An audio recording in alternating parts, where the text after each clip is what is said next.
Madaniyat Ministrliğinin жетекçilerine barıp intervyu alıp Şabay Azizov деген manasçını bilesiz, biliriz deydi. Yani ahvalını sorap koyup atasızlar, bilese o sorap atabız deydi. Şabay Aziz ölgön 5 yıl. Sayakbaydı gördüm bile dese bile, bugün köşödөн gördüm деген madaniyat başçısında turгандар азыр да бар. Жумсалиева эжекебиз, азаматсыз Элмирбек акын, силердин ырыңарды уктум, эң чындыкты ырдапсыз. Эми мындан да чындык жокко дейм.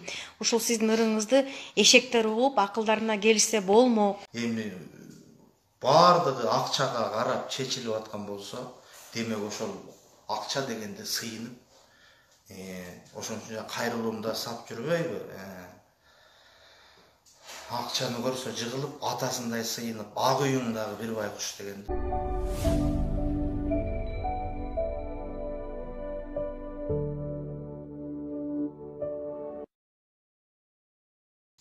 Мындайча айтканда, жанагы жогоруда экөөбүз көпкө чейин сөз кылган чиновниктердин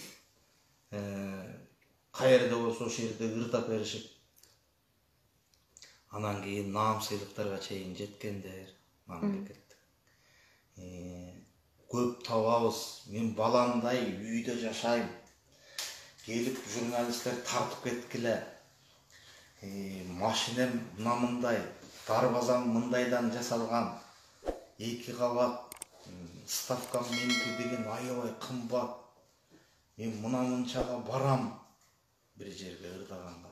Bir ay murun çalgıla. Bir ay murun, bir жыл мурун айткыла деп аткандарды угуп көрүп жүрөбүз. Массалык маалымат каражаттарынан аралашып деле жүрөбүз.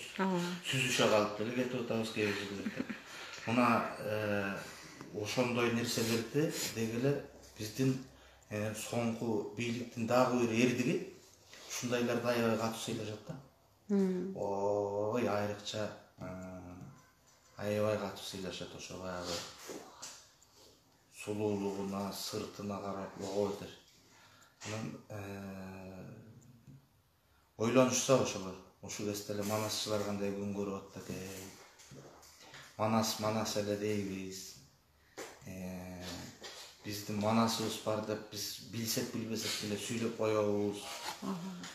Мен деген аябай санжырамды катуу билген кишимен 9 атама чейин айтам, 11 атама чейин айтам.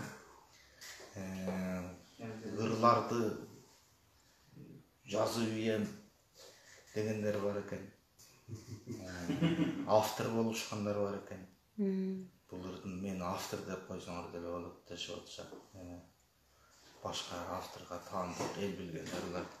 Мына ошол өңдөнгөндөр ойлонсо да, мен канча чоң сөздөрдү сүйлөп атам, бирок ошондой чоң өнөрлөрдү түшүнөмбү, баалаймбы деп ушул жагында ойлоп койсо. Себеби мен көрүп жүрөм. Мына ошол эгемендик алдык биз манас деп эле даңгыратып, манастын сыртын айтабыз, сыртын түшүнөбүз. Манас деп эмнелерге гана ат койгон жокпуз.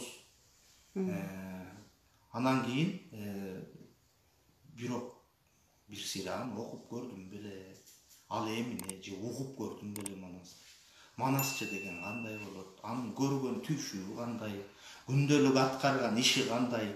Эмне же эмне кийип жашап атат? Кандай күндө жүрөт деп сурап койгондор жок болуппу? Бир жыл эсибизде жанагы Шайырбек Абдрахманов. Эми мен күйүттүү нерсе ушундан билиңиз. Биздин Маданият министрлигине өзү негизи өгөй карашат. Бюджеттин эң артканын берет. Ооба. Аны министрликте бир жыл жанагы министрликтерди, кызматтарды бир революциянын шарданы менен басып алмай башталбадыбы? Ооба. Ошондо Маданият министрлигин эч ким баса албай калып калыптыр да байкуш министрлик. Ага эч ким кызыкпайт экен. Майлуу сутуу жерлердин баарын басып алып, телевидениелерге чейин басып, айрым менчик телеканалдарды баягы спортсмен балдар менен барып, жөн эле баягы мурунку кожоюндан тартып алып, уруп согуп эле. Мындай мезгилдер болду. Ооба. Албетте, бизде мына төңкөрүш дедик, революция дедик. Кой муну төңкөрүш деп айтсаңар, төбөңөрдөн урсун, муну революция дешибиз керек, инкылап дешибиз керек дегендер болду.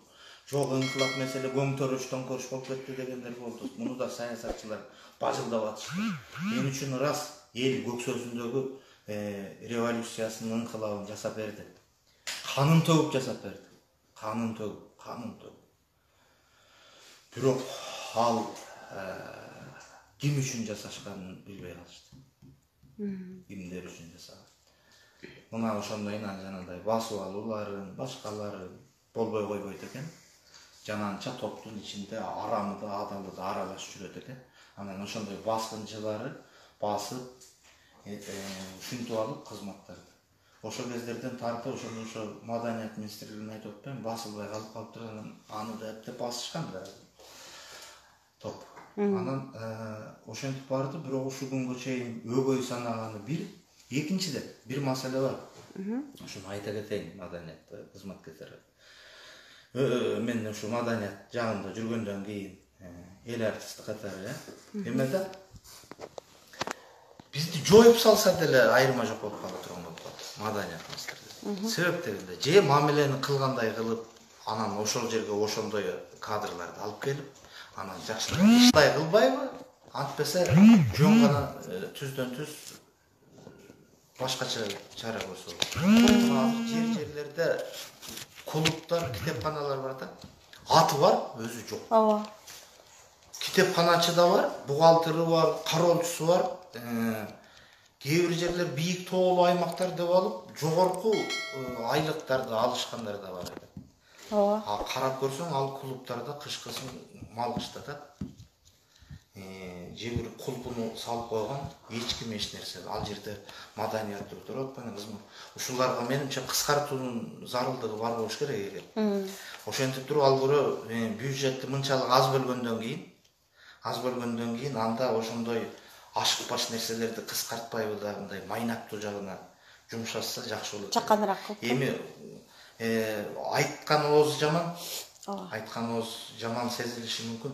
Бирок айрым Маданияттын мысын билбеген бечаралар да жүрөт да, мындай жөн эле сокур чегдей. Жетекчи болушкан, ател жетектейт, бирдеке кылат, бөлүм башчы жана башка. Андайдын кереги жок. Ал көрө эгер болсун болгондой Маданият министрлиги башка бир үлгү болчу мамлекеттер бар. Ошолордогудай мамиле болсун. А болбосо анда жөн президенттин алдындагы жанагы комиссия коюш керек да, түздөн түз өз көзөмөлдөсүн. Ооба. Карасын. Ошолордун көйгөйү менен түздөн түз эсептешсин, кимиси кандай акыбалда. Барынан кызыгы мына бизде өзүнүн жашай турган үйү жок, жатаканада жашап жүрүп өлүп кеткен эл артисттер бар. Ооба, бар. Не деген шор бул, эмне деген шор, эмне деген кор. Туура айтасыз. Кантип уялбай, бул жерден кошуна эле Казакстан, Өзбекстандан келип туруп, ой бул силердин эл артисти турбайбы я? Анан көргөн күнүм ушул десе эмне деп жооп беребиз дегенге чейин ойлонуш керек да. Ооба. А булар болсо тайтактатып бирөөнү $1000, $2000 чейин төлөп ырдаткан ырчыларына ыраазы болбой, башка жактан алып келип башка нерсени дагы мындай же башка жактан алып келип алышып, жанагы бир концерт койдуруп калат, демек ага кыргыз муктаж болуп аткан. Ошончо бир канчалаган акчаларды төлөп, анан ошолордун турмушун карап койбойбу, түздөн түз көрүш керек да. Туура айтасыз. Мына бул чоң көйгөй болуп жатат. Элмирбек байке, сизге чоң рахмат. Азыр түз эфирди көрбөй, менин тынчымды алгандар дагы аябай улам чалып атышат. Андыктан мен ушул түз эфирди бузганга аргасыз болом. Сизди ушу мыйып эле отуруп уга бериш керек. Мен сиз менен өзүмдү мындай, кандай десем, бир кесиптин ээси катары сезип атам. Анткени илгери деген кыргызда журналист деген болгон эмес да. Журналисттин милдетин бул ушул сизге окшогон төкмакындар аткарган деп эсептейм. Себеби дегенде элдин арасында жүрөт дагы, элдин арасындагы элдин көйгөйүн бийликте отурган, такта отургандарга жеткизип, ачык айтып, ошол акындар ошол сөзү менен бир журналисттен угуп атам ушу сөздү. Мына журналист деген болгон эмес, журналисттердин ролун акындар ойногон деп журналист айтып атканын мен сизден угуп. Бул деген жакшы нерсеби сиз үчүн? Мен үчүн жакшы нерсе десем болот. Себеп дегенде акындарды ошо жарчылар катары себеп неге айтып атам? Мен ушинтип айтып калам да өзүм да. Журналисттик кызда акындар журналисттин милдетин аткарып, элди маалымат менен камсыздап, бир жерден көргөнүн экинчи жерге жана да тажрыйба алмашууларды айтып, анан баягы заман жарчысы болгон. Бул милдетти дагы алган. Ошону айтам, тиги буга чейин ошол бийликте отургандар жакшы жашоо менен, жанагындай жакшы тамак менен, көлдөлөң төчөктөрдө ичиктерди жамынып алып эле отура беришкен да, анан алар эл кыдырган эмес, элдин көйгөйүнөн кабары жок болгон. Ошол маалда сизде акындар эл менен жүрүп, керек болсо элден дагы кедей жашашчу ошол кезде акындар. Анан ошолор деген элдин арасында жүрүп, элдин көйгөйүн бийликке жеткирип, такта отургандарга жеткирчү.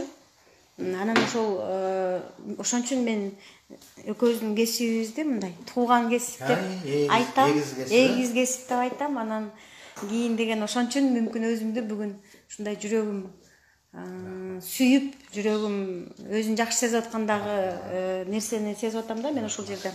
Сизге чоң рахмат. Жана мен башында айтып кеткендей эле, Элмирбек Иманалиев Алстан Атунук жанына келсем бир киши деп, бул кишини менен мен далай интервью алсамбы жок, жөн эле таанышып кетсемби деп мен аябай издеп жүргөм.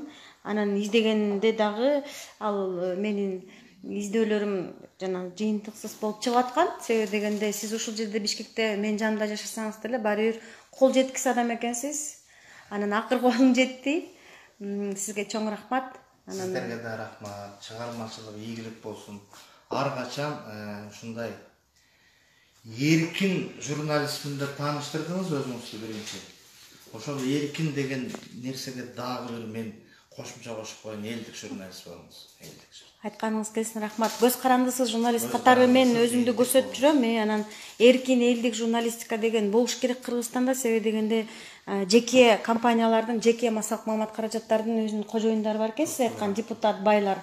Анан алар деген өзүнүн кол астында иштеген журналисттерге тигини тарт, буну тартпа, буну эфирге чыгарба, буну кереги жок деп өзүнө жараша өзүнүн душмандарына болгон мамилесин көрсөтүп, тескеп айтып деп турат экен. Ошон үчүн мен деген эчимге баш ийбей, көз карандысыз журналистикага кадам таштадым. Мен дайым эле кайталап келем, ааламда жалгызмынбы же мен башка дагы барбы бирок билбейм, бирок Кыргызстанда мен азырынча жалгызмын деп эсептейм.